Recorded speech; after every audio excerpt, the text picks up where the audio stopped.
अगर आप मेरे चैनल पर नए हैं तो मेरे चैनल को सब्सक्राइब कर लीजिए और साथ ही रेड बेल के आइकन को हिट कर लीजिए ताकि आपको मेरी हर वीडियो फौरन मिल सके।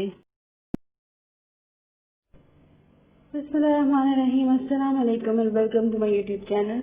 उम्मीद करती हूँ आप सब खैरियत से होंगे और मैं भी बिल्कुल खैरियत से हूँ। और सुबह का टाइम है, नाश्ता बन रहा है बच्चों के लिए। मैं बना रही हूँ स्मूदी और स्मूदी है स्ट्रॉबेरी एंड बनाना की। और अपने लिए मैंने बनाए हैं ओट्स, चूँकि फ्रेश मेरे पास फ्रूट्स पड़े हुए थे, अभी मैं ग्रॉसरी करके लेकर आई थी। तो फिर मैंने इसके लिए सोचा कि फ्रूट्स वैसे तो फिर खाए नहीं जाते हैं, तो अपने लिए फिर मैंने ऐसे बना लिए ओट्स। तो उसमें डाल दिए थोड़ा सा ड्राई फ्रूट और फ्रेश फ्रूट, क्योंकि ये फ्रेश फ्रूट जो है ये ज़्यादा दिन चलता भी नहीं है। एक दो दिन में या तो मतलब बच्चे खा लेते हैं और फिर पीछे जो है वो ज़्यादातर सेब भी बचते हैं जो ज़्यादा लॉन्ग लाइफ जिनकी होती है। वैसे मेरा जो फेवरेट ब्रेकफास्ट है ना वो मैं अंडा ही पसंद करती हूँ, किसी भी फॉर्म में हो, चाहे वो ऑमलेट हो या फ्राई एग या स्क्रैम्बल या कोई भी। लेकिन अंडा जो है वो इंस्टेंट एनर्जी दे देता है और फिर आप जो है लंच तक काम शाम करते रहें, आपको इतना ज़्यादा फील भी नहीं होता। वैसे तो ये ओट्स का भी है, इसमें ओट्स में मैंने चिया सीड्स डाले हैं, वो भी जरा फुलफिलिंग किस्म की ही इनकी होती है कि आप जो है फुलफिलिंग फील करते हैं। तो लेकिन ये है कि जब मैं पाकिस्तान में होती थी तो मैं सर्दियों में मेरी एक और पसंदीदा ब्रेकफास्ट होता था, वो था मकई की रोटी। वो मैं हफ्ते में एक दो दफ़ा जो है बना के ज़रूर खाती थी।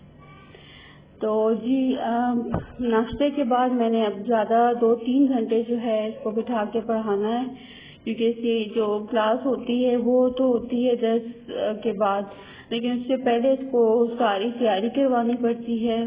और जो भी इसकी असाइनमेंट्स मिली होती हैं वो मैं इसको करवा देती हूँ, ताकि जब भी टीचर से पूछे तो उसको कुछ ना कुछ आता हो। अब जी पढ़ाई के बाद ज़ाहिर है भूख लगी थी, लाजमी कुछ ना कुछ स्नैकिंग के लिए चाहिए था। तो फिर मैंने स्नैकिंग के लिए इसको चिप्स बना दिए अपने बेटे को। और बस बेटियां भी जो हैं वो भी जब ब्रेक के लिए आती हैं तो कुछ ना कुछ थोड़ा बहुत खा पी लेती हैं हल्का फुल्का। तो ये फ्रेंच फ्राइज मैंने उनके लिए भी बना लिए और बेटे के लिए भी। तो ये थोड़ा सा उनका स्नैक हो गया। और ये स्नैक करेंगे जितनी देर में उतनी देर तक फिर मैंने अपने घर की सफाई कर लेनी है। तो सफाई भी ऑलमोस्ट हो गई है डन। और देख रहे हैं आप इस एक रह गया मेरा कपड़ों का ढेर, जो मैंने कपड़े धोए थे उस दिन, और फोन को मैंने हाथ संभालना है। और बस उसके बाद अभी पहले से खाना पकाऊंगी, उसके बाद जो है वो कपड़े संभालूंगी। तो खाने में जी आज मैं पका रही हूँ कीमा करेले। कीमा जो है वो चिकन का कीमा है और इसको मैंने बिल्कुल फ्राई किया है, कोई इसमें इतना मैंने इसको उबाला वगैरह, क्योंकि चिकन को आपको पता है ज़्यादा ज़रूरत ही नहीं होती है, इसलिए बस मैंने क्विक सा एक जो है इसको भून के और बस इसमें मैंने करेले डाल देने हैं और बस ये रेडी हो जाएगा। तो बस ये बहुत ही मज़े का मेरा सालन पका था। और इसमें से वैसे तो ये बताया आपको बहुत थोड़ा सा ही लग रहा होगा, है भी ये 2-3 प्लेटें।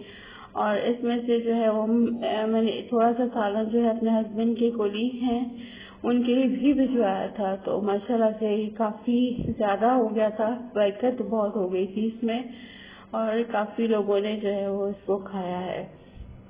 और ये अब इसको देखें कि करेले जो हैं इसको मैंने हल्का सा पहले सौदे करके डाल दिया था, बिल्कुल भी इनमें कड़वाहट नहीं थी और बहुत ही अच्छा और बहुत मज़े के बने थे ये कीमा करेले। इवन कि बच्चों ने भी खाए, उन्होंने भी बहुत ही पसंद किए ये करेले। तो बस अब खाना खाने के बाद जो है वो मैंने अब कपड़े समेटने हैं। और मुझे पता है कि बहुत से ये हमारे पाकिस्तानी भी और लेडीज़ और बहुत से और भी हैं बाहर के लोग भी जिनको ये काम जो है बिल्कुल भी पसंद नहीं है, आयरनिंग करना या फिर वार्डरोब को सेट करना। लेकिन आप यकीन करें, उसे मैं नेटफ्लिक्स पे एक सीरीज़ देख रही थी, उसका नाम था द होम एडिट। उसमें दो लेडीज़ ने अपना एक बिजनेस शुरू किया था, और बिजनेस आप इनका प्लान सुन के आप हैरान रह जाएंगे कि वो लोगों की वार्डरोब सेट करती थी। जी हाँ, बिल्कुल। अब आप देखें, सेलिब्रिटीज के पास इनके इतने अच्छे अच्छे कपड़े, शूज, ज्वेलरी, मेकअप सब कुछ होता है जो वो मैचिंग करके पहनते हैं, और अपनी चीज़ों को फिर वापस उन्होंने, क्योंकि कीमती भी होती हैं और उन्होंने महफूज भी रखना होता है, क्योंकि बहुत से चीज़ों के साथ उनकी यादें वाबस्ता होती हैं। तो उन्होंने अपनी वार्डरोब सेट करने के लिए उनको कोई ना कोई तो चाहिए होता है, और वो जो 2 होम एडिट वाली लेडीज थी, उन्होंने बहुत ही अच्छा अपना एक बिजनेस सेटअप किया हुआ है, जिसमें वो जाके लोगों के वार्डरोब सेट करती थी।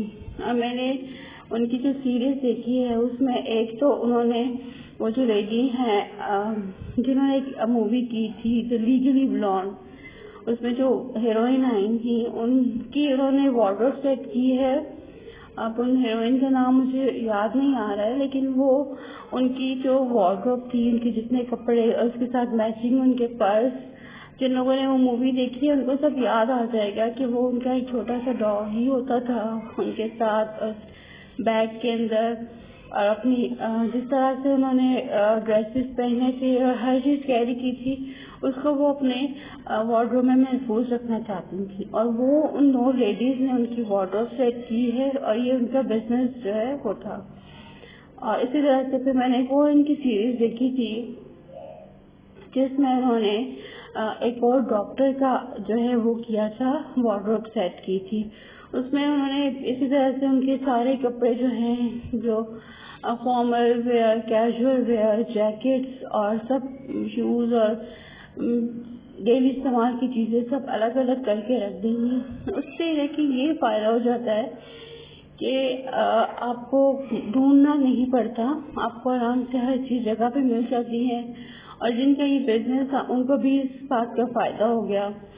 और मैं ये देख के हैरान थी कि लोगों के किससे माइंड जो है वो कितने अच्छे चलते हैं, मतलब बिजनेस के पॉइंट ऑफ व्यू से देखें अगर, तो ये बिल्कुल एक यूनिक सा, बहुत डिफरेंट सा बिजनेस है। आप सोचें तो अजीब लगेगा कि जी किसी के घर की वार्डरोब सेट करना, और 2 लेडीज की बाकायदा टीम है अपनी, और बहुत से लोगों के वो जो है इस तरह से कर रही हैं। तो मेरे कपड़े हो गए हैं तय, और अब मैं इन सबको खुद नहीं रखूंगी, बल्कि मैं अपनी बेटियों को बता दूंगी, वो जिसके कपड़े जहाँ पे रखने होंगे वहाँ पे रख देंगी। और मैं थक गई हूँ, तो बस एंजॉय करने लगी हूँ अपनी कॉफ़ी को।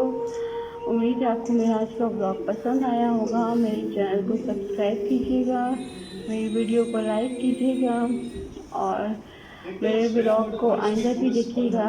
इंशाल्लाह आपसे फिर एक नए ब्लॉग में मुलाकात होगी। तब तक के लिए इजाज़त दीजिए। अपना बहुत सारा ख्याल रखिएगा और दुआओं में याद रखिएगा। अल्लाह हाफ़िज़। बहुत सारा ख्याल रखिएगा और दुआओं में याद रखिएगा।